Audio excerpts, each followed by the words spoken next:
আর এটা হচ্ছে সাগর ভাইয়ের কেশুরহাট হাই স্কুল মাঠে পশ্চিম সাইডে। আর এখানে কিন্তু আপনি বিভিন্ন ধরনের খাবার পাবেন। প্রথম থেকে যদি আমি আপনাকে বলি, প্রথমে কিন্তু আপনি মুড়ি মাখা পাবেন। মুড়ি মাখার সাথে কিন্তু এখানে বিভিন্ন ধরনের এখানে মশলা পাবেন, বিভিন্ন ধরনের আইটেমের মশলা দিয়ে কিন্তু মুড়ি মাখা এখানে বানানো হয়। দেন মুড়ি মাখার পর কিন্তু আপনি পাবেন এখানে বট পাবেন, বটের সাথে আপনি বিভিন্ন ধরনের মশলা পাবেন, ডিম রয়েছে, শসা রয়েছে, গাজর রয়েছে, আরো বিভিন্ন ধরনের এখানে খাবারের আইটেম রয়েছে। দেন এখানে কিন্তু আপনার হালিম পাবেন, নুডলস পাবেন। দেখতে পাচ্ছেন গাইস কত সুন্দর পরিবেশন। আর এটা হচ্ছে কেশুরহাট বাজার, সাগর ভাইয়ের চাইনিজ রেস্টুরেন্ট।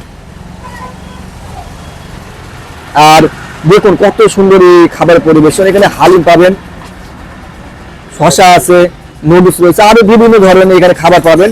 আর এখানে কিন্তু দূর দূরান্ত গ্রাম এবং থানা থেকে আসে। আর সাজেক্ট করবো অবশ্যই আপনারা আসবেন।